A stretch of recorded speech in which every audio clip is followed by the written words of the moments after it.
Netcasts you love. From people you trust. This is Twit. Bandwidth for All About Android is provided by CacheFly at CacheFly.com. This episode of All About Android is brought to you by FreshBooks, the super simple cloud accounting software that's giving thousands of freelancers and small businesses the tools to save time billing and get paid faster. Try it free at freshbooks.com/AAA.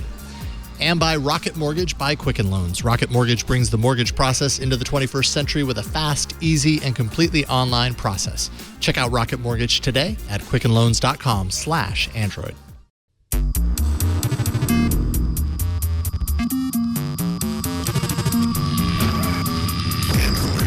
Hello, welcome to another episode of All About Android. This is episode 288, recorded on Tuesday, October 18th, 2016. We're your weekly source for the latest news, hardware, and apps for the Android faithful. I'm Jason Howell.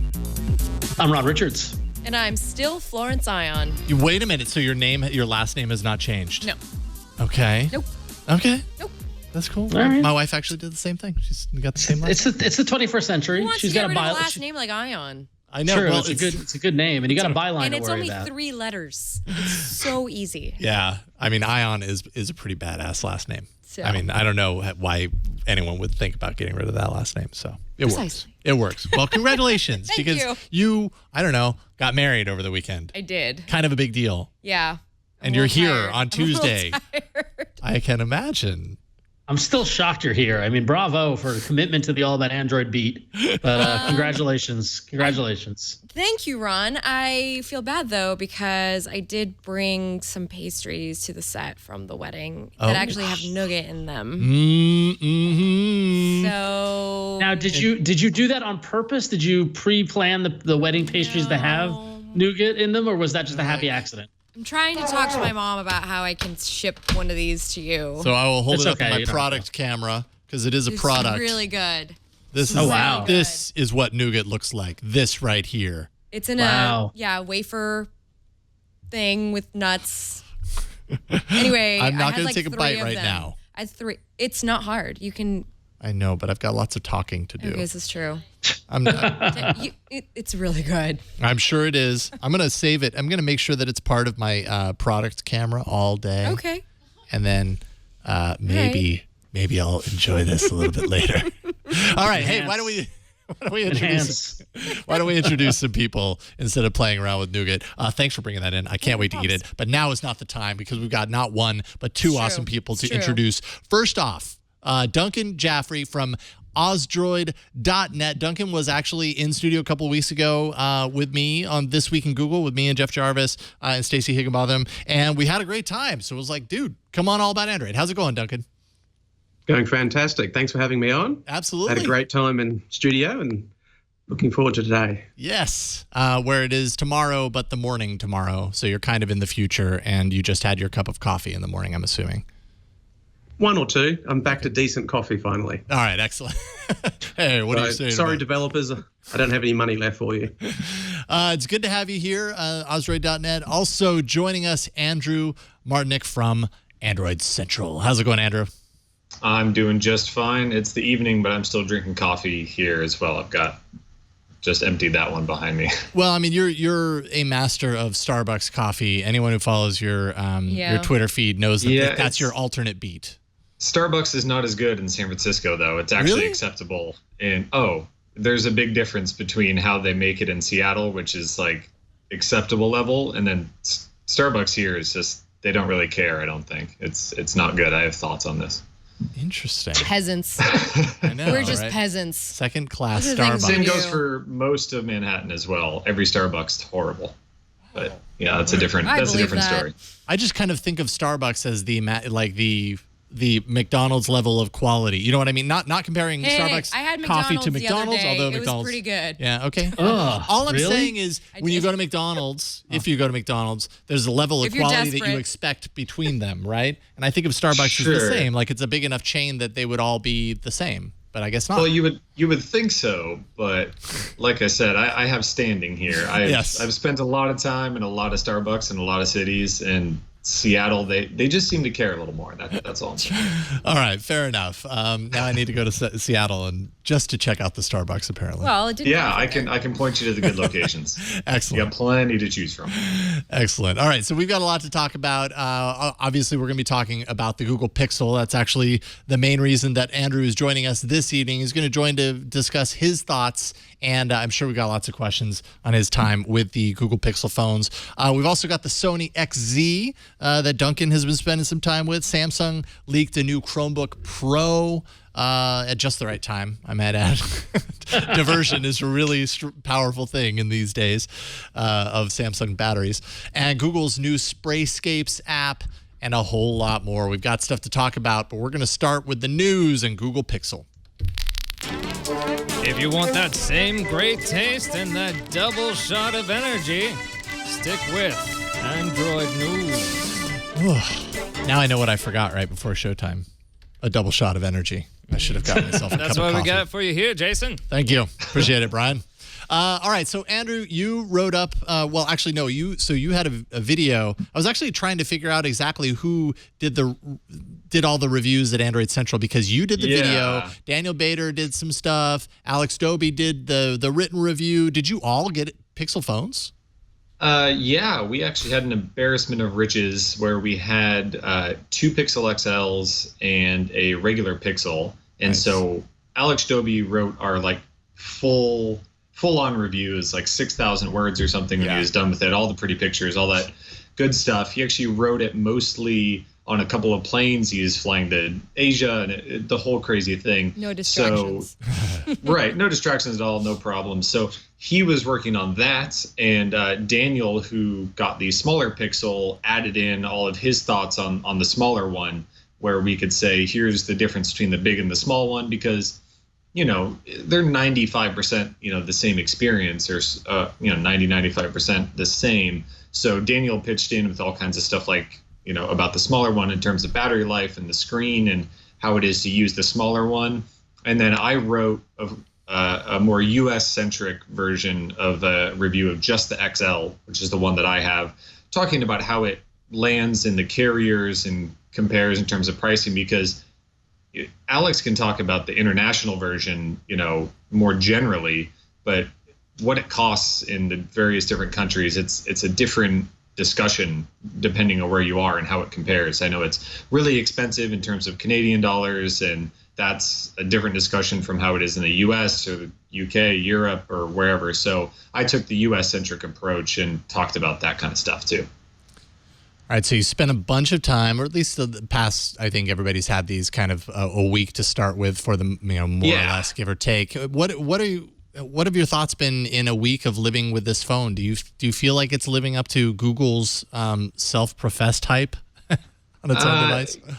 Yeah, in most ways. I mean, I'll talk about some of the ways that it doesn't quite get there in a second, but I think overall, it absolutely lives up to it. And the very interesting part is that, we overhyped Nexuses every single year, of course, but Google did a pretty good amount of hyping of Nexus releases, especially this last generation. They talked a lot about the design and the quality and all this different kind of stuff with the 6P and 5X. They did the same thing with the Pixels, but now they're absolutely back it up in terms of, really, for me, it's just how everything comes together. The hardware is a little on the bland side, you could say, but it's really, really well made. It's made like a high-end HTC phone, of course. That checks out. But it has all the internals and things sorted out to where the software can really take advantage of them. And that's what you really notice is it's like on another level in terms of performance, touch response, snappiness. There's none of that weird cruftiness where it slows down or randomly gets jittery when you open apps. Everything is instant. Everything works. The way I described it is, if you used a late model Samsung phone, you know how quick they are because they kind of have some extra little optimizations thrown in. This is like that, but all the time. There is never a slowdown. It doesn't matter if you're in the settings in Google's apps or in a third-party app or multitasking or whatever. It just flies all the time. We're looking at the video stabilization. This is one of those features. Yeah, we can of course talk about the cameras too. Oh, absolutely. There. I mean, because this is really, really impressive what we're seeing here. Google's done something different with the software in the Pixels to where it's kind of taking the information from the gyroscope inside and feeding that into the video that you're recording. So I imagine you've got to be losing a little bit of resolution in this process, right? And then it's basically using that gyroscope to digitally stabilize. As far as the video goes, it's very interesting because the output can still be, by default it's 1080p, but the big thing is it can do this image stabilization even on 4K video. So the sensor is definitely big enough that it's clearly capturing more than that, because when you look at it, it's a bit of a mind trick, because when you record and then you look at it later, everything looks kind of zoomed in a little bit because it is doing that situation where it crops in on the side to stabilize the middle. Mm-hmm. But once you get beyond that, that's not a problem. What the big thing is that in the end, it still outputs 4K video even with that stabilization. And the stabilization is it's almost too good. It's super smooth. It looks like you're strafing in a first-person shooter. Yeah, it really does. That's a really great way to put it. I'm waiting for you to bring out the gun you want to pick, and right. So that's with Magic. It's kind of right. Yes. It's unnatural. That's the biggest thing about it. So, like that video that you showed, if you're just walking around, I shot that video holding the camera just like this, and my hand's shaking around, and I'm walking, and you don't see in the viewfinder how smooth it is. You don't see it until the output is finished when you're done recording. But when you're walking around, you expect movement, side to side and around a little bit. But when you watch the video, it's like it's on a gimbal or some kind of, Steadicam rig, and nobody's really expecting that. So if you're just walking around, it's almost too good. Now, if you're like, I took some videos really quick and I was flying down here today when I was on the train to the airport, when you're sitting still and it's just bumping around a little bit, that's perfect because you're expecting there to be no movement because you're supposed to be trying to stabilize it. There's no natural movement with you walking around, and those videos look awesome. I mean, it's crazy how well stabilized they are because you're not just getting that little bit of smoothness from the optical image stabilization like you do on other cameras. It's all in software, so they can tune it up and down as much as they want, which is used to great effect. And that processing, that's happened after you're done recording the video, right? So you stop recording the video and then it kind of churns on it for a little bit and then gives you the stabilized, or is that happening in real time? It's happening in real time when it's saving it. It just doesn't have the processing power to be able to show you in the viewfinder how stable it is. Got it. So there is that little bit of disconnect because you don't know how smooth it is. So you're trying really hard to stabilize it. Mm-hmm. And I think the biggest thing where they need to improve it a little bit is that it's trying to stabilize it so much that when you do a movement where you look up and down or you go left and right, it doesn't really know that you're trying to move, so it doesn't know the difference between movement that you're trying to show and you're not trying to show. So it just tries to stabilize everything, and that's a little funky. But more interesting than that for most people, because we don't all shoot a lot of video, is the stills, and of course that doesn't have stabilization built into it per se, but the speed and the way it processes photos and everything like that takes into account all of this information as well, because it knows where it's positioned and if it's moving and all that, and can time everything properly to take that perfect shot. And especially when you're doing HDR, you don't want movement in the phone at the same time. So they've somehow nailed that as well. Obviously, we don't know the details of how all this works, but somehow they're able to get, you're showing a couple of low light photos there. You would never expect a camera that doesn't have image stabilization to be able to take a smooth HDR photo like that. Yeah, or the fact that this camera is f2.0, you'd kind of expect more to find like f1.8 in this day and age, and with smartphone cameras as the kind of the entry point for these low light photos, but this somehow is pulling off, I think, pretty impressive. I mean, of course, the images that we show, on the web that are compressed to go on a website don't always look as great. Right. What I need to do is I need to pull together a Google Photos folder and put that out for people to download the originals, because, of course, they're big photos, because pretty much every photo is taken in HDR plus mode when you leave it on automatic. It very rarely takes just one exposure. So I think they're doing up to 5 or 7 exposures in some cases, and then melding them all together, of course, in HDR. But the big thing is that you don't know the difference, whether you're taking one photo or you're taking 3, 4, 5 photos. It can do it all, as soon as you push the button, just like we've expected with recent Samsung phones and, the Moto Z, and, they're all just as quick. But this is doing so much on the back end that it's extra surprising. I mean, we all use the Nexus 6P and 5X and knew how slow that was to take the photo and then process the photo.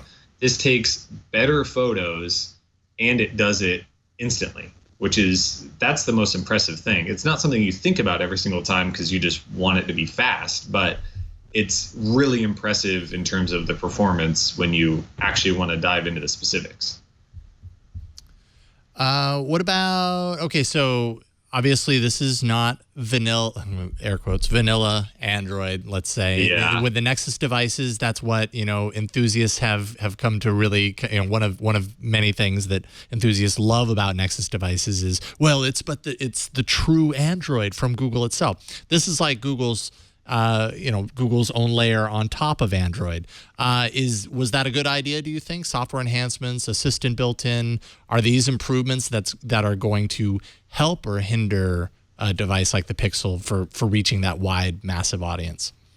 Yeah, I think that people that have bought Nexus phones, myself included, year after year, are feeling a little let down right now because they feel like there's this big divide where, Nexus ended and Pixel's like way over here. It took this huge jump, and it did, to be fair. But people are feeling a little let down because right now they don't know how that gap is going to be filled. We don't know how much of this launcher experience is going to come over, how assistant's eventually going to come over. We don't know those kind of details, and that's putting people off. But if you just look at the Pixels themselves, the software is really, really good.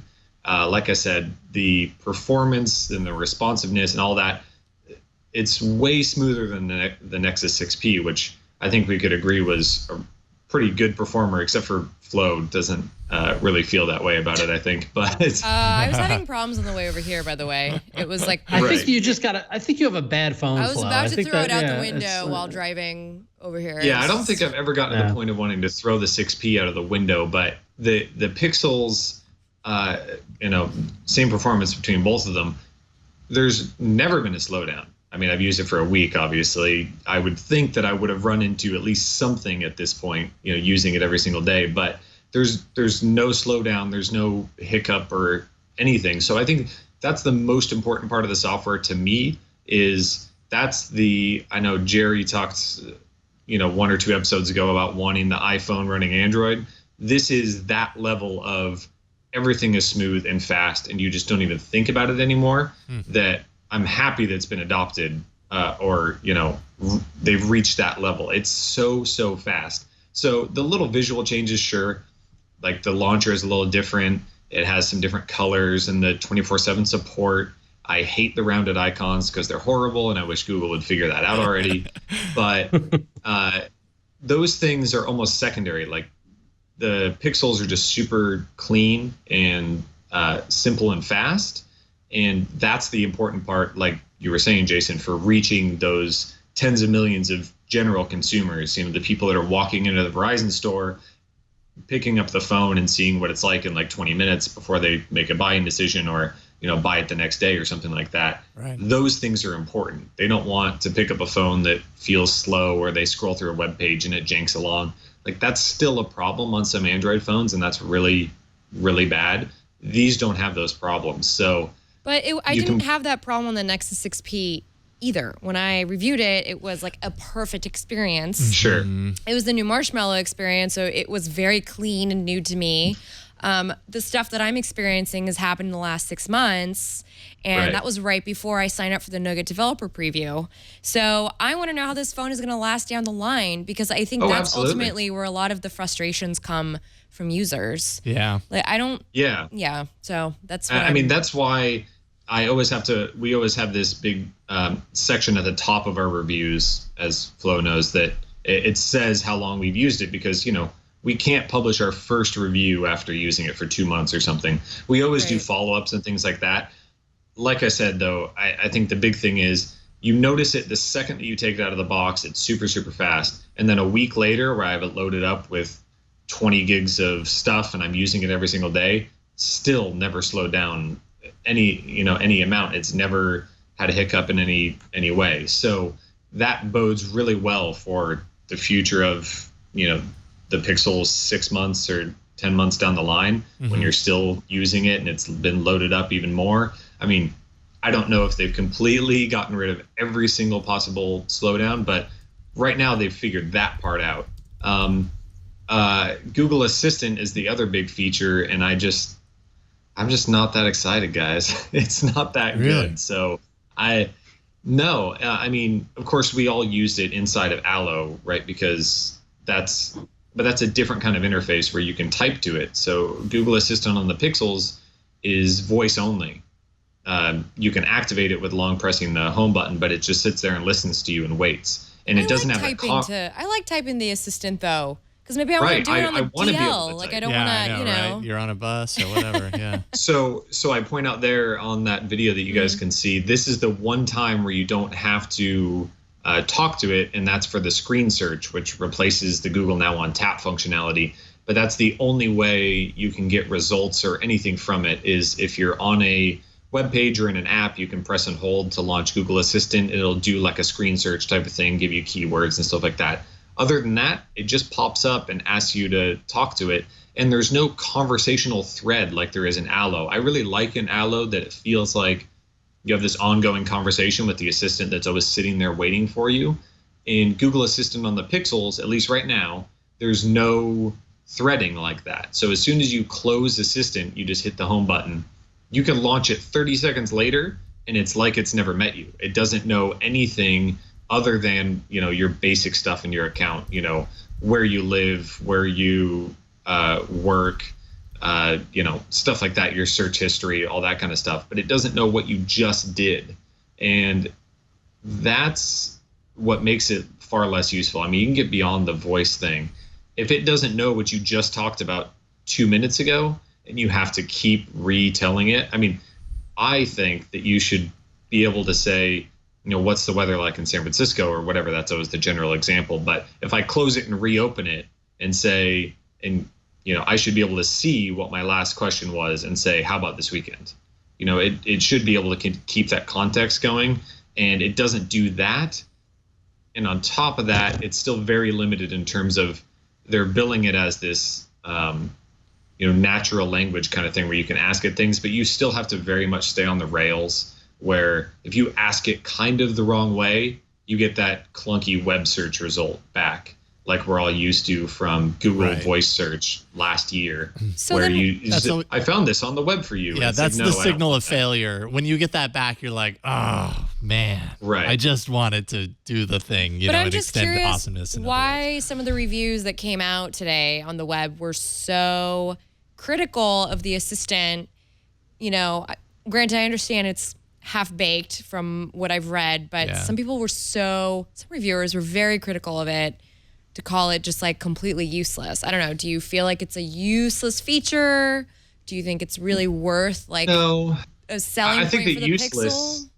Like useless is way overblowing the situation.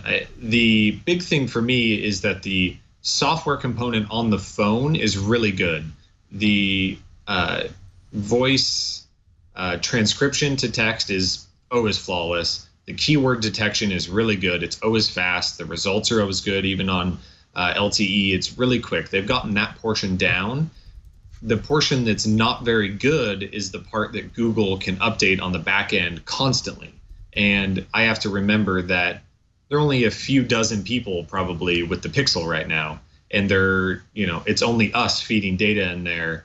And as soon as they get more and more people using Assistant in the way that they're expected to, that's when they can start to pick up on the back end. And all of a sudden, I mean, we get a lot of things right now because we're very early days where you ask it, I ask it to do something and it says, I can't do that right now, or I can't do that yet. So it's saying, I recognize that you want me to do something, and I know I could do it in the future, but right now we haven't figured that part out yet. And that's something that Google can just plug in at any time on the back end. They won't make an announcement about it or anything, but Assistant will just get smarter. Mm-hmm. And so that's why I don't say it's useless. I know that the interaction is there and the idea is well thought out, like they're on the path for it, but I need them to actually make that happen on the back end sooner than later, because if it's already this thing where I have to think about, I should do this with my voice, or I should try to ask Google Assistant this, rather than just tap in that little Google bar at the top of the launcher and just type in a search and then get the information I need guaranteed. It's not a guarantee that you get something useful with Assistant every time, and that's like a big cognitive barrier to get over. Mm-hmm. So I guess the most important question of the day with, all the Pixel reviews launching was this worth the $800 I just dropped on it? Yeah, and I mean, in the case of Duncan, that's what I want to know. In the case of Australia, even more than that. It's like 1,100 some odd. Because $1,419. Ouch! What? Ow! I'm hurting. That's for 128 gig XL, right? And I won't be sending my wife this stream anymore because I pick mine up at 8 a.m. tomorrow morning. Yeah, currency conversions are rough, and the Canadians are feeling it right now too. Well, there's a 20% premium. It's fine. Yeah. So I can obviously speak to the U.S., and that's why I wrote my U.S. centric review in these terms, where I was talking to Jerry Hildenbrand of Android Central. You guys know him well, obviously. I was talking to him about it, and he was, he's used it a bit. I was using it for longer, and he said, well, do you feel like it's worth, $770? I've been using the XL.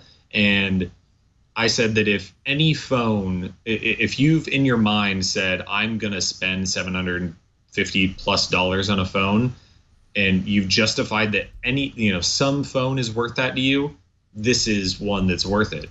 That's the big barrier for some people. Google knows that it's not going to get every single Android consumer or half of Android consumers to consider a phone that costs $750+. That's just, or equivalent in your local currency. That's not going to happen. They know that, but they obviously, if they wanted to make a $400 phone, or a $500 phone, they would have made the Nexus 6P again, and we would have been mad at them for making the Nexus 6P again, right? Because that's a overall upsetting experience. You don't go out there and sell 40 million Nexus 6Ps to general consumers or in Verizon stores. Like, that's just not going to happen. You have to go high end. You have to nail all of these things, and then you can charge the big money for it. And you can be upset about the price all you want, if in general, but you can't say that what's here is not worth the money they're charging if you think that any phone is. I mean, the iPhone 7 Plus, same price. LG V20, same price. I would say not as good of a phone. Moto Z, they're trying to charge the same price. Xperia XZ, they're trying to charge the same price. These other phones are charging that. I mean, Galaxy S7 Edge, I think, is probably the closest competitor in the Android space. They're charging this kind of money, and people have been buying tens of millions of Galaxy S7 Edges. But I still feel like they come with more bells and whistles than a Google phone, though. Like, but that depends on where you place the importance. It's water resistant.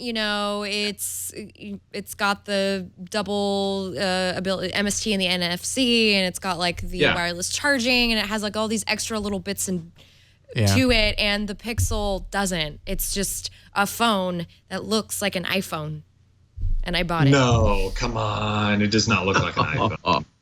was actually a full cannot quote in my believe review. how much it looks like one. Like I Definitely think not from the that- back, right? I the think back that is- it no, the looks front like does though. maybe. it looks like a modern smartphone in that it's a rectangle black Right. slab with rounded corners, and it's made out of high grade aluminum. But I think that the important thing to realize, like I said, the Galaxy S7 Edge, yes, it has more features. It has people like waterproofing. I wish this is waterproof. I think Yeah. it should have been. That's something that they could put in there. It could have been done. Wireless charging, give it up already. The phone's made out of metal. It's not going to do that right now.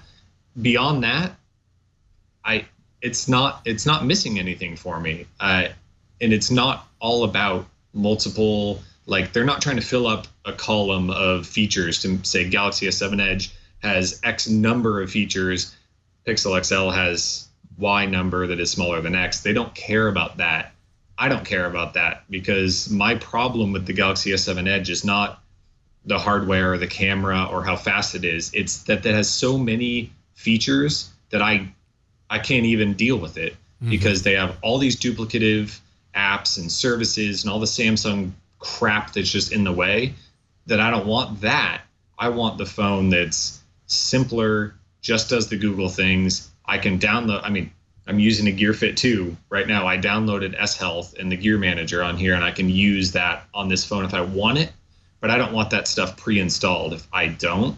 And so it's a harder story to tell than saying, hey, look, you set it on the pad and it charges, or hey, look, it has all this stuff pre-installed. Like those are easier stories to tell than the Pixels, but I think that the Pixel XL is a better overall experience than what Samsung offers currently on the Galaxy S7 Edge, and they're both the same price. So that's a real battle at the top end.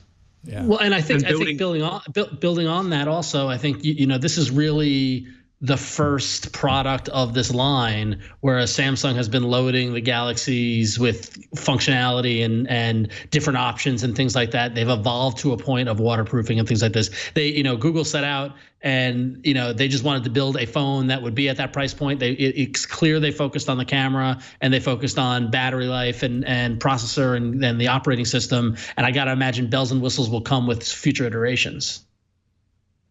Duncan, you had something to insert there. What were you going to say? Yeah, I think part of the value of the Pixel line as well is the guaranteed security and software updates. I spoke about this when I was on This Week in Google, and it's really the security updates that I find the most value in. The dessert updates are fantastic, and I love them, and I look forward to them. That's my passion. But knowing that the device will be secure for 3 years has a value in it. And part of the reason that I did hand over my money was to say to other vendors, this has value. What that value is, I don't know, but it was worth my money to know that for at least 3 years, that phone will be secure, or as secure as it can be. That's a great point, Duncan, because that's exactly why people were buying, Android faithful were buying Nexuses in the first place, those who weren't really developers, because they wanted consistent updates, and you don't get that with the other OEMs. And 3 years is pretty darn good, because a lot of people don't want to buy new phones every other year. Especially not if you're paying premium What? prices. But Yeah. yeah. My pal's don't still get new using phones an every year? Nexus 5. Sorry. How often do you get new phones, Duncan? Again, my wife might watch this stream. Oh, okay. Never mind. We'll keep that. Andrew, thank you so much for chatting with us about your time spent with the devices. It just makes me want them. I know. more. Where is mine? It still says pending. I know. I was going to check on mine because my Google Store order just randomly, it switched from processing to closed. And I'm not happy about. Whoa. And it's got like a check mark and then closed. And I go, that's super passive aggressive. Like, what's going on here? And it doesn't have the estimated shipping date anymore. I know that my credit card's been charged now, but it says closed. I'm like, cool. I'm hoping it's some kind of weird thing with I ordered from Project Fi. I'm hoping that they're just like getting their stuff together. Because Jason's checking his order right now, by the way, because you just scared him. I'm okay. You're Is still closed processing. closed like the step before shipped or maybe or like shipping or Like the box was closed on the phone and they taped it up. Exactly. The actual I'm review like, wasn't quite nice enough. apparently, I ordered this thing like while I'm sitting there in the event 10 minutes after they showed it on stage. I'm like, I got to be super high on the list of, orders getting out the door, like overnight shipping, like, come on, just go. And I'm refreshing, closed. So I got a couple days to figure this out. This is not going to end well, unfortunately. I have a feeling. So I don't want to have to make another order and get back in I don't want that to happen. Come on, Google. Well, Garrido in chat says closed is a good thing. It goes to processing next. He says pending to closed to processing. I don't know. I don't know. I've never seen closed. I've never seen it either. I have an extensive Google Store order history. Believe me, I've never. I don't know. I hope you're right. I'm looking at it now. So if not, we'll start a support group. I think we should have a race who gets their device first. Yeah. Let's see. So I at least I've got the quite black XL at least. I have another. I have a. Is it quite black? Pixel It looks a little slate gray on the bottom there. Yeah, I mean, obviously, I have this weird like orb of lamp over here on the side, but it's not. It's a little more space gray if you want to use the iPhone terminology. But I think that they oversold it by saying quite black. That kind of makes it seem like it's like a, black hole kind of color. But it has a black front. That's the important part. Come on, white fronts. No, not going to happen. They should have called it none more black. A little spinal tap. They really should have. They missed an opportunity. Although they named them with a firm wink and a smile. I think a nod to it. So, thanks for all that, Andrew. Andrew Martonik, a busy guy, but took out time tonight to let us know your thoughts, and we really appreciate it, man. Thank you. I mean, I've just been living and breathing Pixel the last week anyway, so this is exactly what's going through my head. I don't have to prep a lot for this. Excellent. Happy to make it easy for you. AndroidCentral.com, obviously, to find all of Andrew's awesome work, and we'll get you back on a full episode sometime soon if you're interested. We'd love to have you back. Yes, hopefully a time where I'm not sitting in a hotel room with some kind of hodgepodge put together system here. I can actually sit down. Yeah, sit down comfortably, not with this whole situation going on here and the sun going down. I can do a full show, full marathon. Right on. Sounds good, man. All right, have a great night. And yes, appreciate it. Yeah, we'll talk to you soon. Bye, Andrew. Bye. Bye, everyone. He's fading. I'm very excited, and I want it right now. Duncan, you said you ordered yours and it's going to be shipped tomorrow? I pick it up in 20 hours. You pick it up? Oh my God, I'm so jealous. I have to wait for mine to come to me. I can't pick it up anywhere. Maybe if I go down to Mountain View and just start knocking on some doors. Yeah. Excuse me, sir. Excuse me. Do you have my really blue Pixel XL? Please. Or whatever they call it. I hate my phone right now. Sorry. All right, so let's take a break before we get into other hardware and thank the sponsor of this episode, that is FreshBooks. It can be a struggle to race against the clock to wrap up various projects, whatever you have going on, all while trying to tackle endless amounts of paperwork. And that, my friends, is the world that encompasses freelance work. Challenging, yes, but our friends at FreshBooks believe the rewards are worth it. FreshBooks is excited to announce the launch of an all-new version of their cloud accounting software. It's been redesigned from the ground up and custom built for exactly the way you work. You can get ready for the simplest way to be more productive and organized. Most importantly, get paid quickly. The all-new FreshBooks is not only ridiculously easy to use, it's also packed full of powerful features. You can create and send professional-looking invoices in less than 30 seconds. There's no formatting, no formulas, just really simple, clean, and professional-looking invoices. You can add your own logo and color schemes so that your invoice reflects your brand. When you email a client an invoice, FreshBooks can show you whether they've seen it. You can put an end to the guessing game. You can set up online payments with just a couple of clicks and get paid up to 4 days faster. There's also a super handy deposit feature, so you can invoice for a payment up front when you're kicking off a project. FreshBooks is offering a 30-day unrestricted free trial to our audience. To claim it, just go to freshbooks.com/AAA and enter All About Android in the How Did You Hear About Us section. Start your 30-day free trial today, and we thank FreshBooks for supporting this episode of All About Android. All right, we've got more hardware to talk about. It's like hardware quarter every single episode. We do hardware. talk about smartphones. I know, but there's usually other things, and lately it's just been nothing but hardware news. But that's okay. Because Christmas is almost coming. Yeah, exactly. I know, it's the time of year. All right, let's check out some more hardware.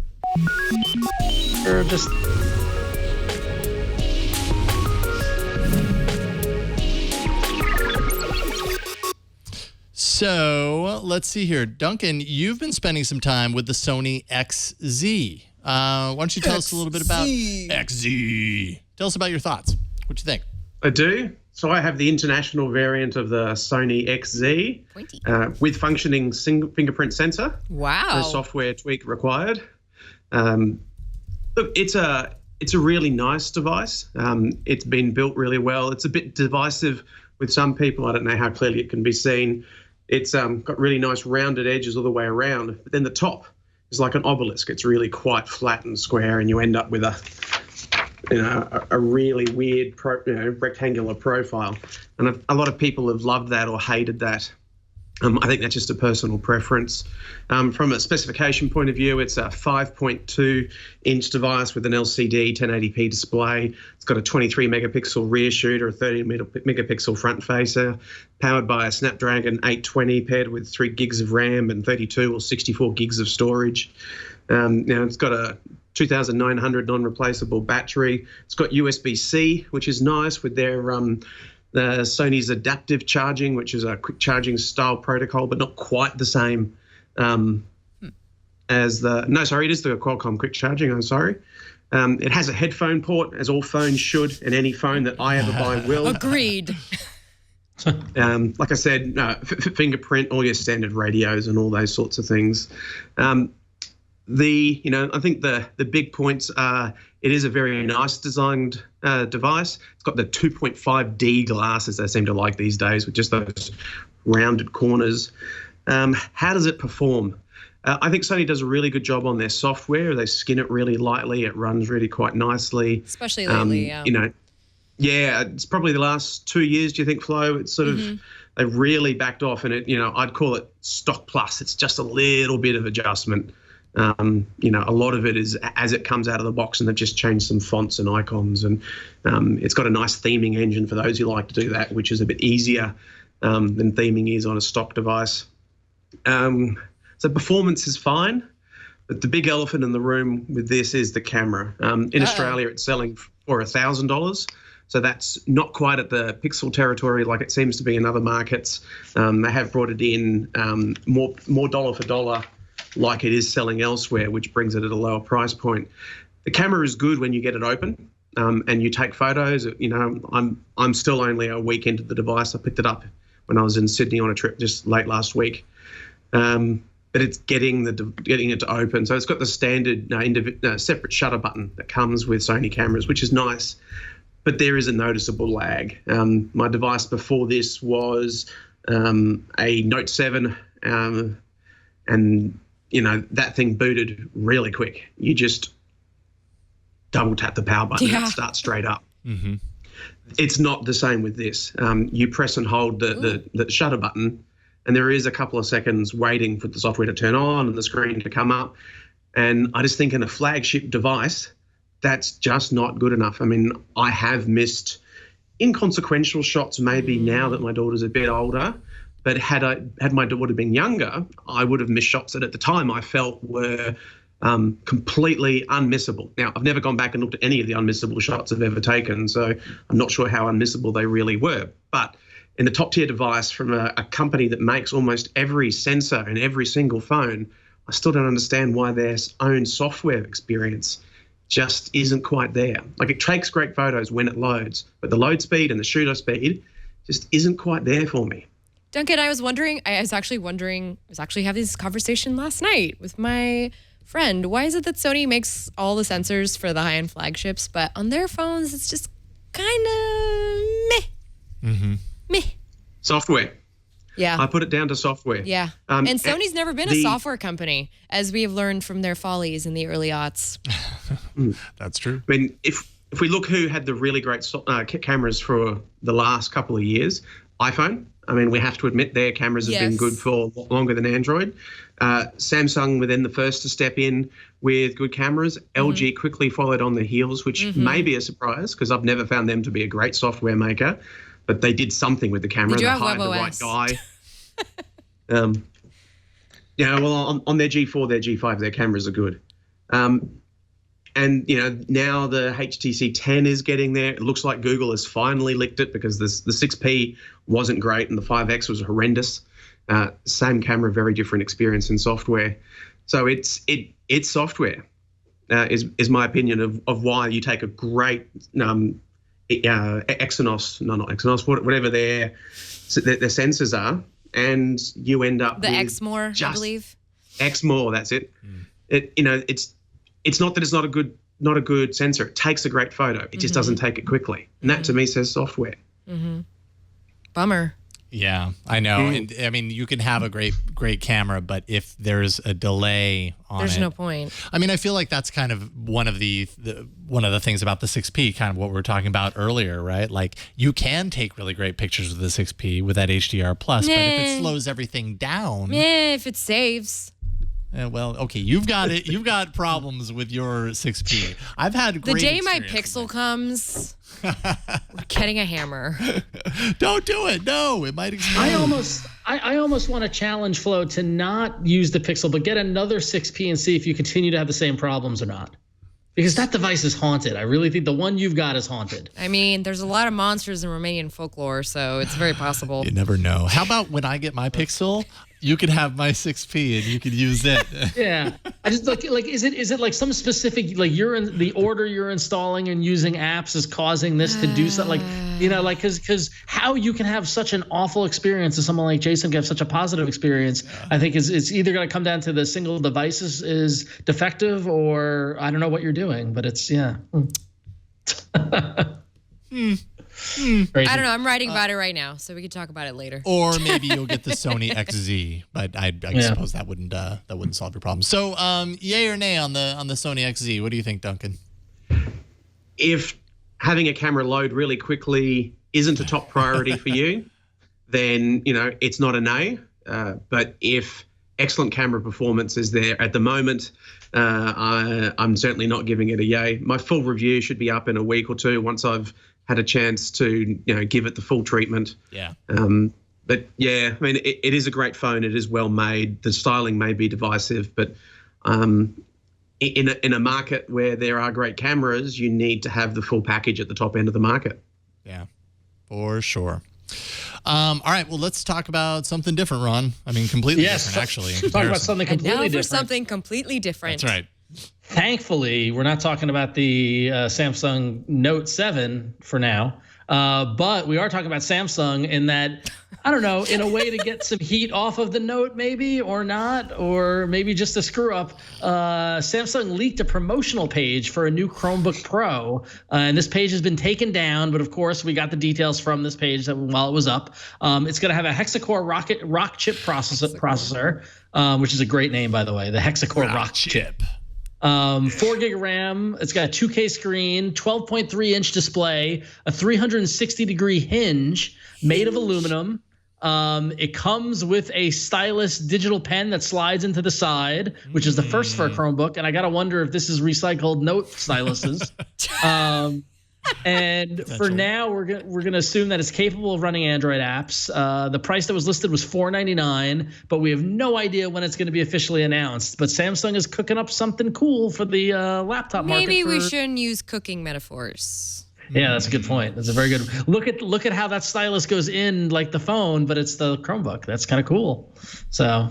I want one. I was just gonna say, does this get Jason? You're a Chromebook user. Does this have you excited or Nod?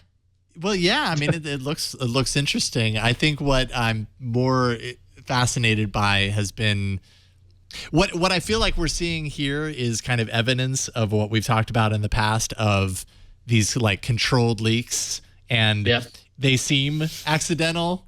But I mean, come on. You think celebrity gossip is accidental? Well, Please. True. It's the same in the tech world. Yeah. I mean, and, It's just and not it as works, scandalous right? looking. It gets everybody, it deflects the conversation away from the thing that we're going to talk about next. And towards I think they this could other have thing. they could have brought a better name for it, perhaps the Phoenix.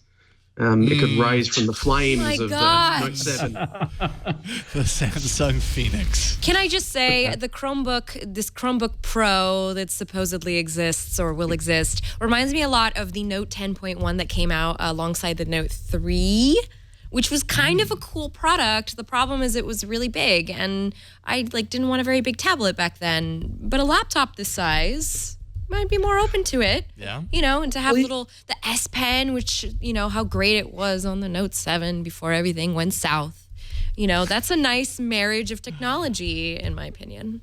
And I think it's interesting because you said you didn't want a tablet at that size at that time, but I think we've now determined that nobody wants a tablet of any size. It's very true. Very true. By seeing that market dry up, and so now seeing these convertible, 360 degree, kind of flip the keyboard around. Now it's a tablet. Flip it back around. It's a laptop.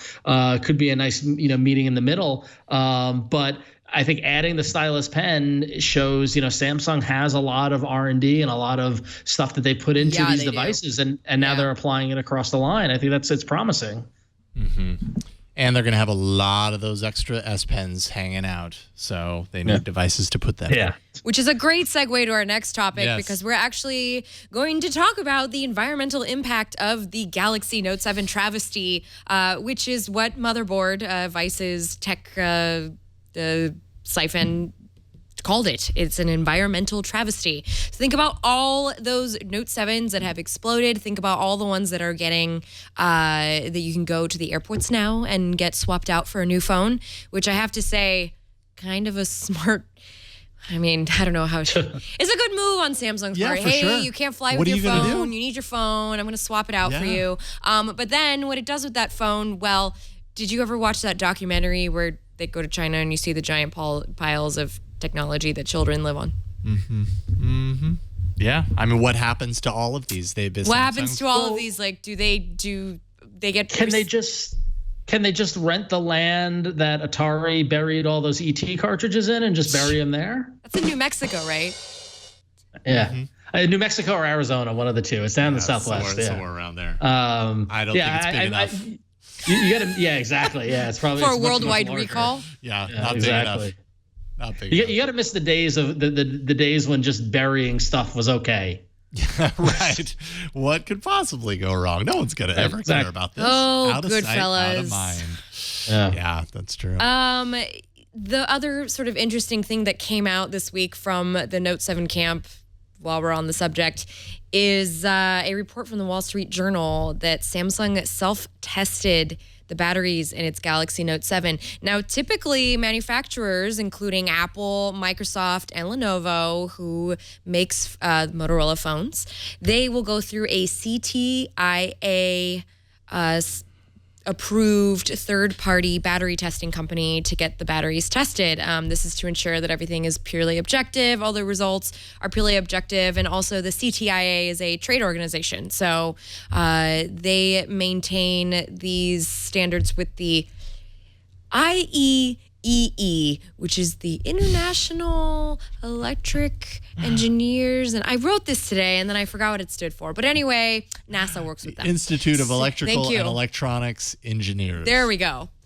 The IE. The IE, exactly. So I mean, I thought that was a little interesting bit of news to come out. So they sidestepped the requirement or the. But the thing is, they've been doing okay. But to be fair, they've done this with the last couple generations of phones, and we haven't had any issues up until now. So, Lord knows this is still being, or whoever knows, this is still being investigated. Right. So they did this, and then they also, with the recall, kind of sidestepped the normal approach. It's just, it's not good. It's just one not thing good after press, another. obviously. It's not a good report to come out when you're in the midst of all this. I don't know what else to do except shrug emoji, like, at this point. Yeah, I know. It's sad. I mean, and there, most of the parts of a smartphone are not actually recyclable when going back to kind of the environmental aspect of this. Yeah. So when you're thinking of all of this stuff that's being shipped back, I think the article points out 12 out of 50 parts can actually be recycled, and a lot of the rest of that is just kind of lost. That's so bad. I now understand, like, why we were trying to push modular phone technology. Or at least, because we were trying to sort of offset the environmental impact that we have from all this new technology. And this is definitely something that I think about.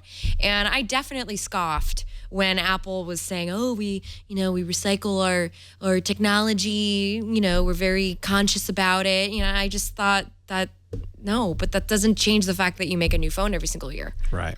But Flo, they built a machine. Out of new parts. It wasn't even recycled parts, right? But it's a machine, it takes apart old phones and then does what with it is better than tiny hands doing it, but which is the unfortunate. Perhaps Samsung can borrow their phone deassembling machine. Yeah, I think Apple would be super stoked to do that. I'm sure Apple would gladly charge a license fee for its use. Yes. I also just feel like this whole fiasco is just a good reminder that we all want nice things really quickly and to come out like constantly. And I wonder if it's going to eventually catch up to us and we're going to just... I agree. No, I think this whole problem is a really great case for the technology world moving too fast. I agree. And I think that's both in terms of the point you're making of releasing new products, on such a schedule and getting stuff out the door to remain competitive. But then at the same time, I think, and I said this, I think I said it last week or on another show, Jason, when we were together, I think this is an example of development moving too fast and leading, and possibly are we pushing the ceiling of what we can do with processors and batteries? And is this going to be the first of many failures that we see? Hopefully not, but you never know. So. Yeah, phones are sold, in a higher capacity than laptops and desktop computers and components were sold. So this is all starting. This is all starting to snowball. It's starting to feel slightly dystopian. I'm imagining the entire world looks like Blade Runner to me right now. Yeah, and we're all just walking on piles of notes. It's not nearly as stylish or rainy. Well, it was very rainy this last weekend. Yeah, exactly. So. All right. Well, how about we stop talking about smartphone hardware and we start talking about wearable hardware? Here we go. Which you'll never find piles of these filling up landfills. Because ain't nobody buying them. They them. last forever. Oh. Yeah, because nobody's buying it. Maybe that was the better way to go. Google's Pixel efforts could extend to their own Android Wear devices as soon as early 2017, say sources, elusive sources, some to Android Police and actually, I think these primary sources are to Android Police. Codenamed Angelfish and Swordfish. Both are expected to have Assistant built in. No word on whether the Pixel branding will actually hit the watches themselves, but it really seems like they're designed in-house, kind of following, and I don't see why they wouldn't if they have Assistant built in, according to these rumors, why they wouldn't be Pixel watches of some sort. Is this what wearables needs? Google to come in and give its official kind of wearable line, and this is going to revitalize everything, and everybody's going to be super happy. What do you guys think? No, but I'm going to buy it because it's Google. Yeah, let me just have Google stuff. You know what? Duncan made a really good point earlier in the show. Like, it is all about the updates. And so if Google's going to give me all the updates that I need immediately and as soon as it comes out, like, hell yeah, let me just buy it from them. And if they're going to give me like great warranties and customer service, hell yeah, let me just buy from them. I mean, that's why people love Apple, right? Yeah. Right? Absolutely. And that's been a large complaint Let's just give for in. years with Android. Oops. Keep hitting the table because I'm just so into this. What do you think, Duncan? Where do you stand on the wearable train right now? I'm still rocking mine. I absolutely love wearing wear. It looks really nice on your wrist, I will say. Thank you. No, it pairs I got nicely an with your shirt. aftermarket and put it on. So yeah, I love it. I use it a lot for media control, notification, triage, immediate spam deletion on one of my email accounts that doesn't go through Google. So I'm all in on Wear. I love it. I've actually got my eyes currently on the ZenWatch 3. I'm fallen completely in love with the look of that, and I can't wait till it comes to Australia Q1 next year. But you know, being a Android and Google fan, I'll definitely be keeping an eye on any Pixel devices. But the styling of those early renders, which could just be placeholders, haven't done it for me. And, you know, a watch is a watch, but it's also a piece of jewelry. It's not just a computer. You know, this is my two pieces of jewelry. And so it has to meet whatever level of style I may or may not possess, but it has to be desirable to me. And they're not doing it for me yet. But let's not forget the Mode watch bands that Google started making with other like third-party style companies. If only they were available outside the United States of America. Sorry. Yeah, I was gonna say, and then, even then they haven't really taken. I mean, aside from being announced, I haven't heard anyone talk about it. Yeah. But it's an interesting point that Duncan makes, because just this past weekend I had the opportunity to be actually watching TV connected to cable, and I have to see commercials, which is a rarity for me. And I saw a TV commercial for the Fossil Q watch, which is powered by Android, Android Wear, but they didn't push the fact that it was Android Wear. It was just a commercial for a watch that you could get text messages on. Like, it was integrated with the function, and I thought that was like, oh wow, here's mainstream acceptance and marketing of this smartwatch. But it's they're calling it the Q watch, and it's a smartwatch, but it was all about it being fossil and it being stylish, which I thought was interesting. Same with Michael Kors. I've been bothering the poor people at Fossil and Michael Kors stores in Australia, and they tell me in their stores that they're selling remarkably well. Almost on par as from the point of view of a unit movement as their other watches. I can't imagine watches sell all that well these days, but that's what the salespeople are telling me. Watches still sell. Like, I'm very surprised at like my friends who have new watches. I'm like, really? About a watch? Yeah. Oh, it's interesting. You don't need one of those. Don't you have a phone? You've got a phone. Yeah.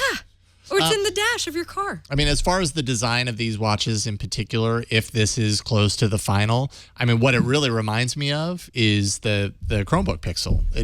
At least the one on the left, the larger one, like, it looks very similar. It has the kind of like angular approach, similar kind of aluminum color. There's a lot of similarities between those design aesthetic. You can add different colors to it, and I really want that smaller one to be something that's comfortable on my small wrist. Yeah, and it looks like the smaller one has kind of more of a rounded style. If these are the final, so I want like a Swatch with Android in it, like the size of a Swatch. Swatch watch. However big that is. I think it's an inch. I don't need that much screen on my. Well, you need a battery in there. Where's battery tech? Come on, guys. Yes, exactly. Move All you on. got to do is figure out the battery tech. Seriously, you guys are slacking. Quit lagging. Let's take a quick break before we jump into apps and thank Rocket Mortgage by Quicken Loans. They're the sponsor of this episode. I'm not sure how many of you who are listening or watching have gone through the process of getting a mortgage, securing a mortgage, digging up all the information that's needed to pursue that. It's not the easiest process in the world. It's certainly not enjoyable. But then you move in and you feel like it was all worth it, at least because it's in the past. Well, Rocket Mortgage is going to make it easier for you in the present. It brings the mortgage approval process into the 21st century. It's fast, powerful, and completely online.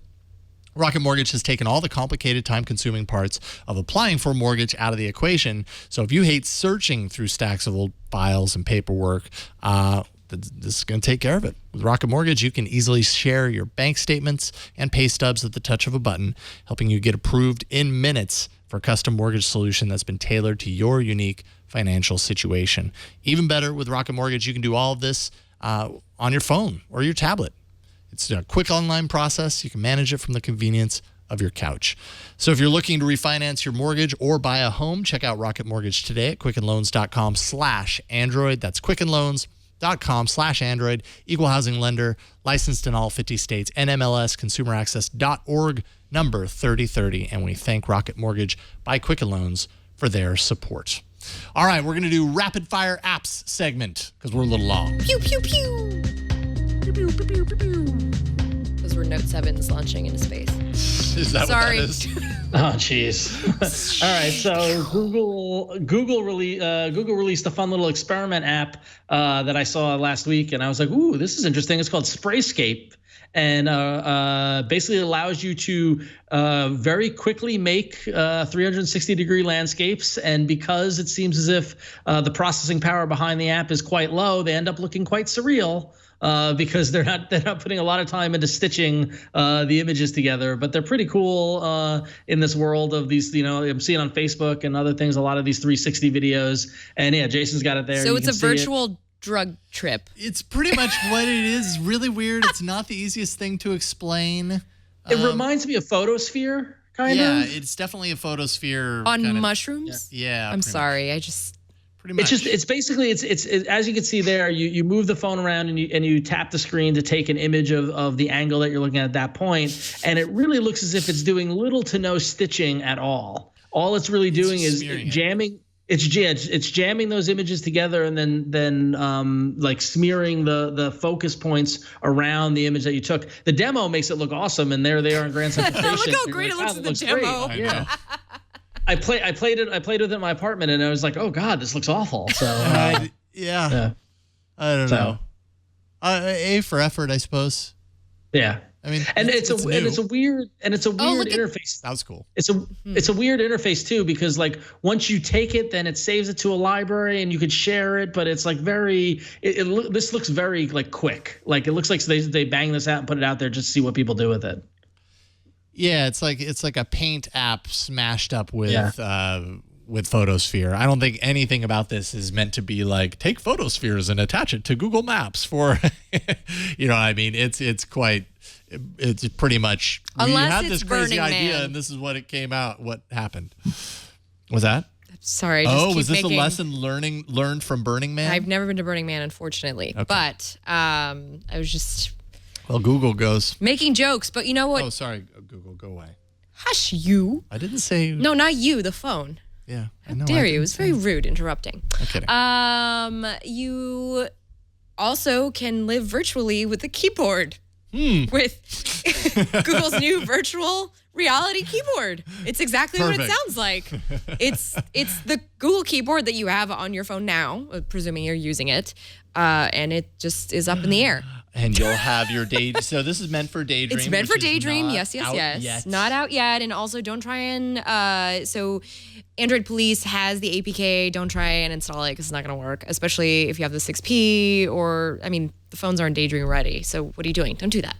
Yeah. But it is kind of good to know. There'll be text input in virtual reality. I mean, it makes sense. You're going to have that control. So, that control in your hand. Right. So it'll make sense to throw But why can't you boop it with your nose? Wouldn't it be cool if you could just be like, boop, boop? Nah, I don't think that would be accurate enough. If I may, Flo? Yes. Having used the Oculus, which required me to look around to type in a somewhat janky environment, and then using the wand in Daydream View when I was at the event, it's really good to be able to keep your head still, not get that motion, and then have another part of your body do that movement. When I'm typing in Oculus, I've been known to actually have to close my eyes, move my head, open my eyes, and you've got to stare at the right key to get it. I actually think the wand and the keyboard is going to be a far better. And even if you're staring, you still need a keyboard to stare at. I wonder, why can't you just shout your letter? Then you sound. I guess if you're in your house, like your password and stuff, like F-A.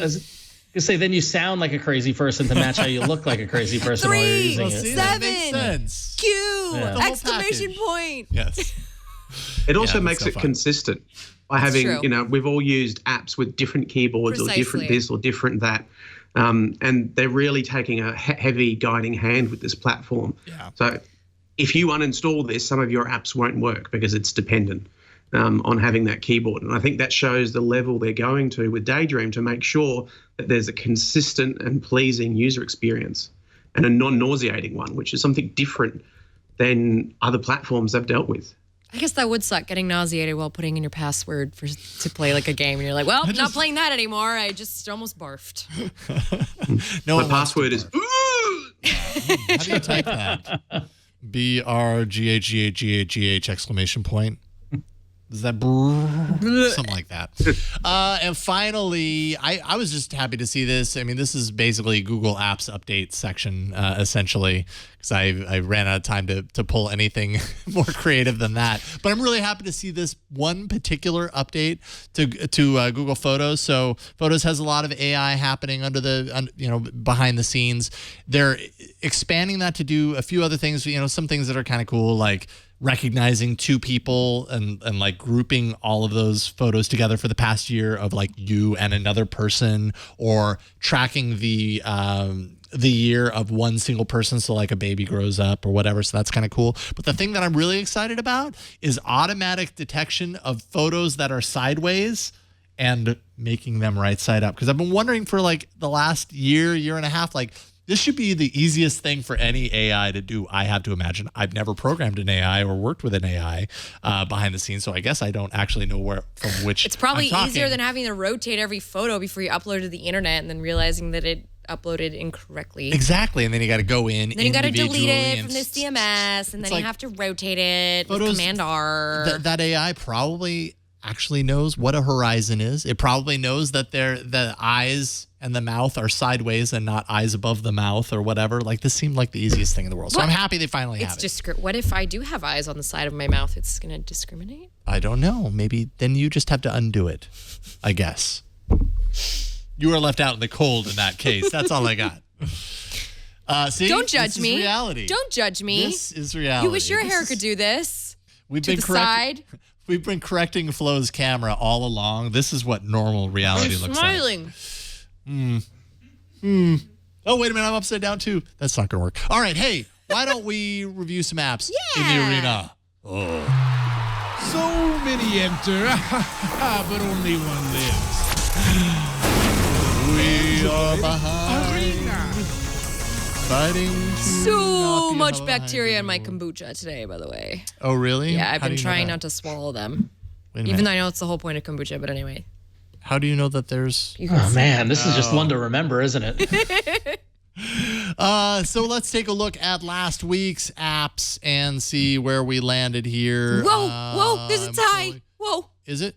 What? Yeah. Oh, boy. Okay, so looks like live on YouTube. We had a guest win last week. Miriam won last week, which puts the guests ahead with 13 wins on the year. And Jason and Flo are still tied at 10 as they were last week, and I'm coming up in the rear with eight wins so far. So. All right. Well, congratulations to the guest. And that means that you have just a little bit more pressure, Duncan, to deliver today. But we're gonna check in with your app in a second, because I am the loser. That means You're I not have a loser. to. I'm last week's loser. It's okay. You came in last. Yeah. I'm used to it. I'm used to it by now. You're a great guy, Jason, though. You're a great loser. Thank you. I was fishing for that. Okay, so mine again is pretty quick, and I have to thank Ed, because Ed is a fan of the show and has been sending me a couple of really great apps to check out. This one is called Dingless. Dingless. I don't know why it's making me laugh. Kind of a weird name. I will admit. But what does it do? They promise that it smoothens out your notifications. So it does basically two key features as far as notifications on your phone. The first one is that it turns off sound notifications anytime you're actively using your phone. The justification being, you're looking at your phone. Why do you have to hear that notification sound every single time it comes through? You're already looking at it. You're gonna see it, so you can act on it. Ringer and the music volumes are gonna stay on, but those notification pings or whatever aren't going to sound anymore. Once you actually turn the screen off, those settings revert, so it goes back to whatever you had the volume set at for the notification level prior.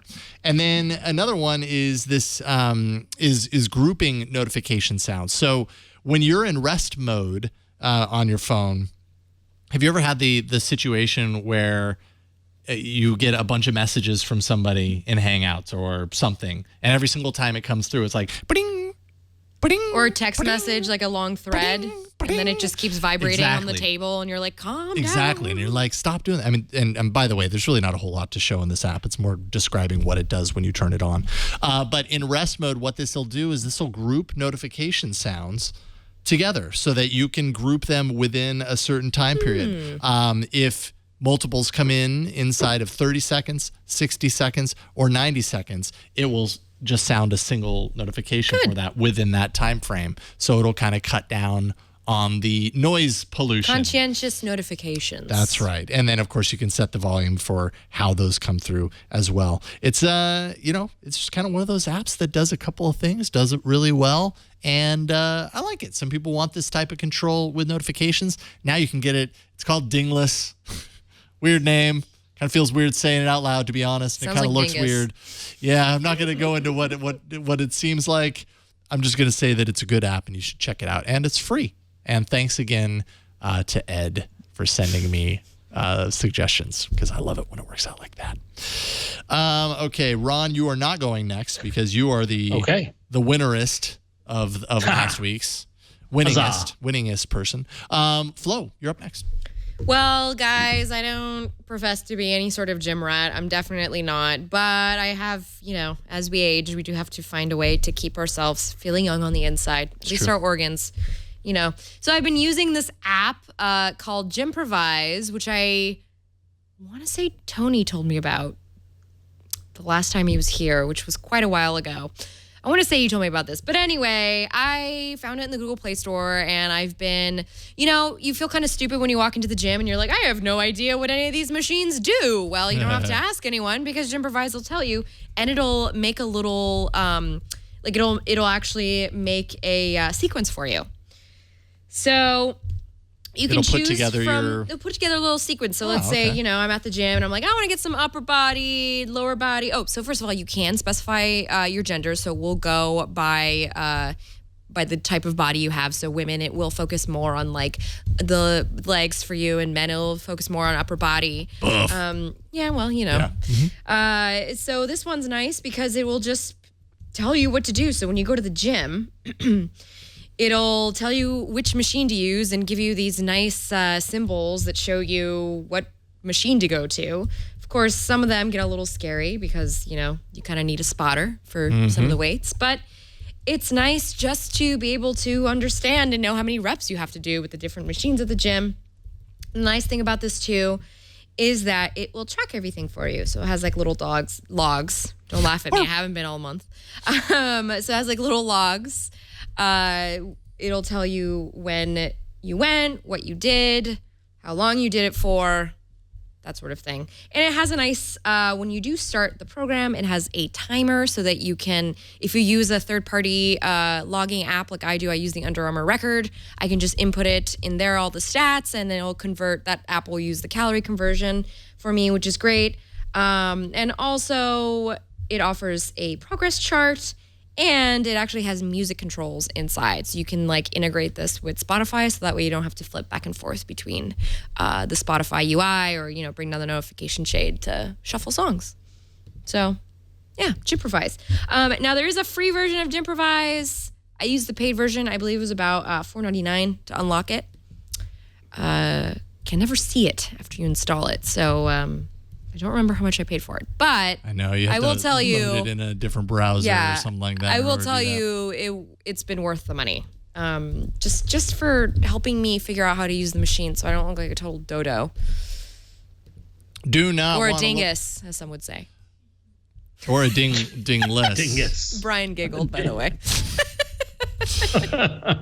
All right, so that is Gymprovise. Are you going to Gymprovise the next time you go? I have to. Yeah. Get these arms. I hear you. Excellent. So that is Gymprovise. Check that out. Duncan, you are up next. I have your app installed, so I'll go ahead and show it off while you talk about it. Excellent. Thanks, Jason. Absolutely. So the app I'm bringing to the arena this week is Stokard, and it is a app designed to let you declutter your wallet and get those hundreds of different store loyalty cards out of your wallet. If you just hit the plus there, Jason, and just pretend to enter a card, so I don't know, go down to CVS or something, one of your favorite stores. What it lets you do is have a store here. It'll have all the cards in there. So go into manual input there and just pretend to enter something. It creates either a QR code, if it's a QR code that the company uses, or a barcode, if that's what they use. And the developers have actually spent a lot of time going through to lots and lots of different companies and figuring out what they use and setting up the art and all of those things and any specific fields the cards might have. So for my frequent flyers, it has all of the different fields that the frequent flyer system uses, and it has a wear component. So as I'm approaching the checkout at my supermarket or wherever it is I have a loyalty card, I just flick open my watch, choose the right card, and then I've got the barcode ready to scan sitting on my wrist. And, start putting things through, and somewhere in that process, I quickly scan my watch and bam, I've got my loyalty card scanned. Tap with Android Pay, because we've got ubiquitous, almost ubiquitous tap to pay across Australia. So I get a lot of good use out of Android Pay. And this just lets me declutter my wallet so I can carry every single card in one spot. You occasionally get some issues with scanners that aren't compatible with the screen, or especially if you use one of those less translucent screen protectors. But I use a glass screen protector and I've never really had an issue. And look, it's really good. There's a similar feature built into Android Pay, but it's not as diverse. And these guys have put a lot of effort into mapping lots of different countries. You can also see that it'll give you proactive alerts about sales and magazines from different vendors, but the good news is you can turn that off. And I just find it really handy just to be waiting in line and to be able to bring up on my watch my loyalty card and never have to actually carry the 24 cards. It also means one family can share the one card. You haven't got to worry about multiple points and multiple things. So that's the app. It's really handy. It makes your wallet much thinner, and it makes sure that you get all of your discounts and all of your points wherever you are all the time. Nice. I actually like that it recognizes if you have a card from a place with those deals. It actually gives you the offers in here, so you can kind of see. Like, you've got a card burning a hole in your pocket. You've got a way to kind of just check out and see what they have kind of on sale or whatever. And being integrated, a German developer, it's not centric to one environment. They've really put a lot of effort into partnering with shops from all over the world. It's really impressive. Nice. It's a real worldwide app. It'd be interesting to see from your listeners and watchers just where it doesn't work, in fact. Right. Very cool. I love it. It's called Sto Card, STO card, all one word, and you can check it out for free. Great pick. I've not seen that one before. Ron, you are last, but that's least. Because, yes, definitely not least, because you are the returning winner. Well, the returning pseudo winner. Yeah. The de facto winner. Winning, but not getting any points for winning. Right. So that's the worst kind of winning. Yeah, it's true. But yeah. So this app is called Trip Tracker, and it's from Microsoft, from their Garage program, which we haven't seen a lot of apps come out of recently. And I found this to be really interesting for a couple of reasons. One is that on the total top layer of it, it is a app that tracks any trips you take, i.e. the name Trip Tracker. It automatically runs in the background, and it detects when you're on the move. And what it will do is will identify your starting point, your finish point, all the stops that you took, give you a whole bunch of points of data along the way, the duration, how far you traveled, how long it took, all that sort of thing. And it actually reminded me, Jason, do you remember a couple of weeks ago when we had that question about the person who wanted to do biking, yes, that sort of thing. So while this doesn't help you plot a trip, if you take this with you when you go ride your bike, it will keep track of where you go, and then you could save it to refer to at another time. Good thing the nougat is in the shot.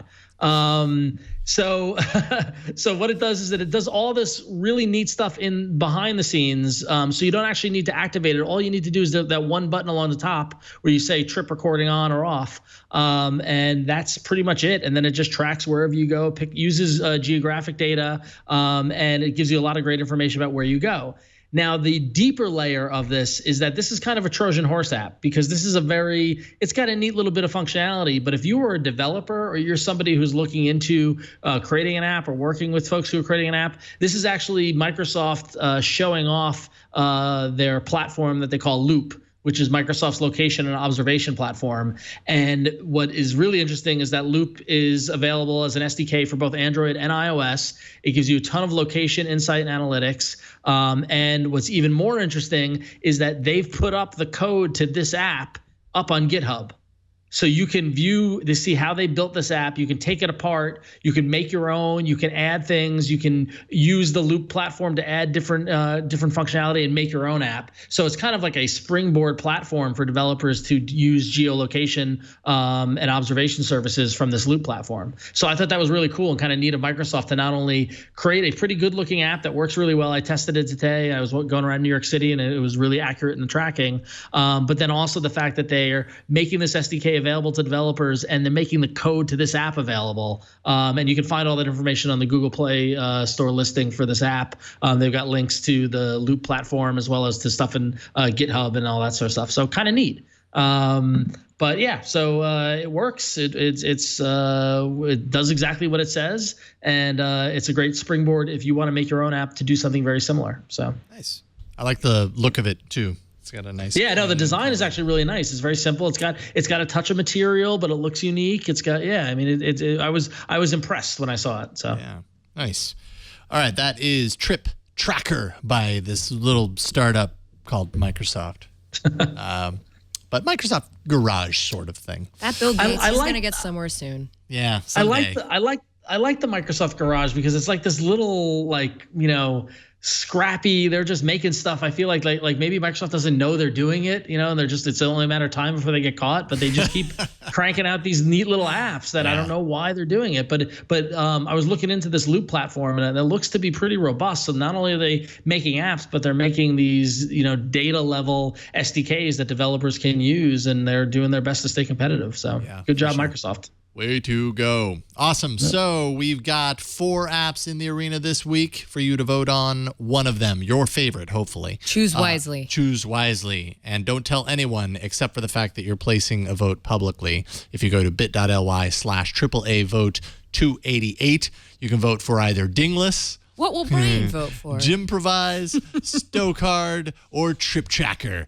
We're all waiting to see which one Brian votes for. Dingless! Yes! You know why? Because it sounds like Dingus, and he laughed. I know. That's why. He laughed. I know you, Brian. You know me too well. Sometimes you just got to go with what sounds weird to get the Brian. Or makes Brian go, tee.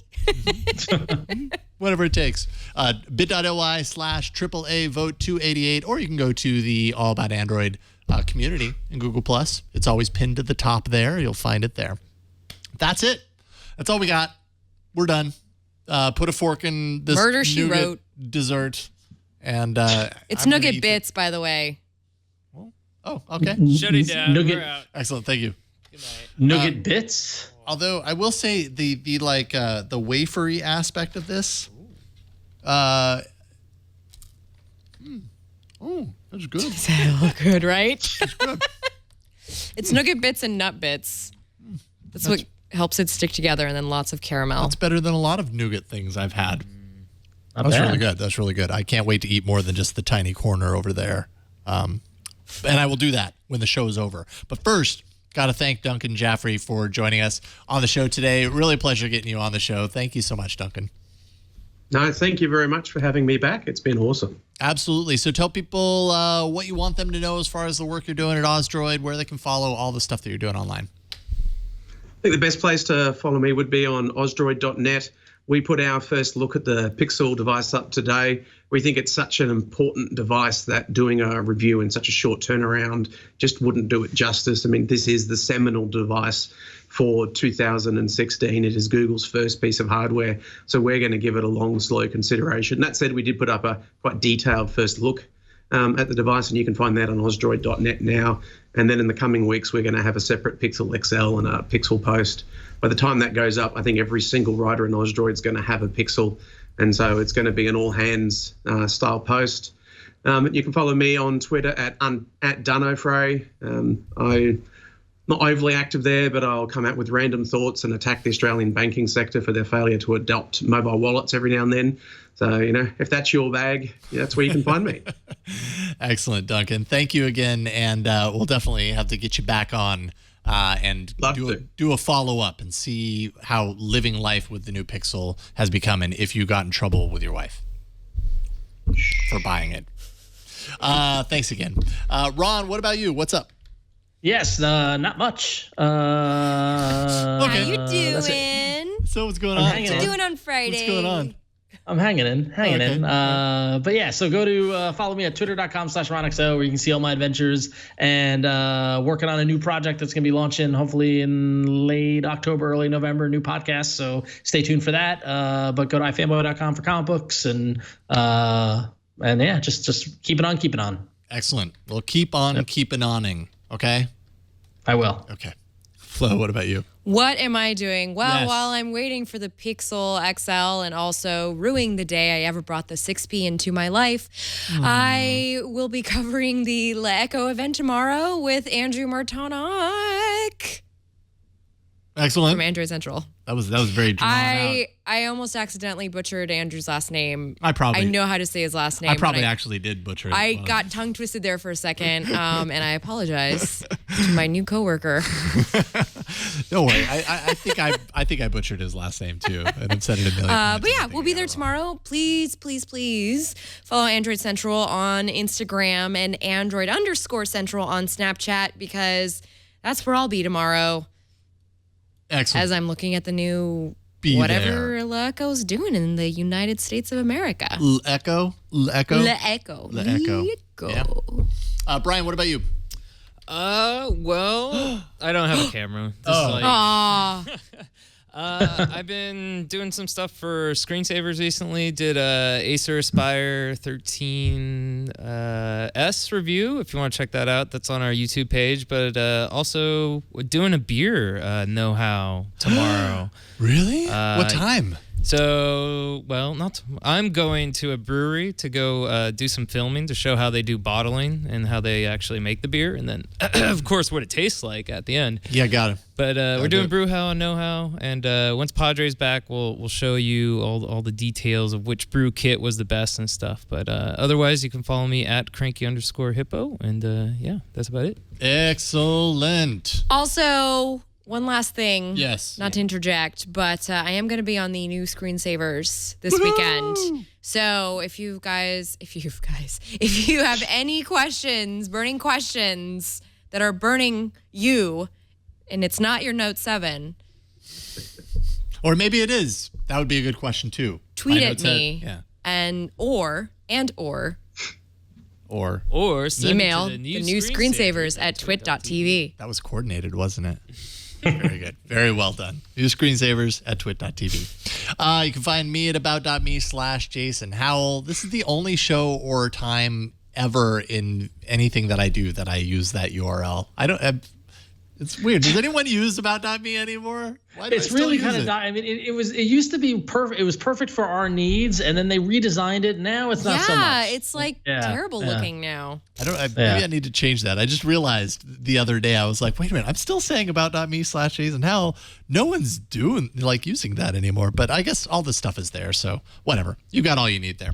If what you need is to have me staring at you with intensity daggers coming out of my eyeballs.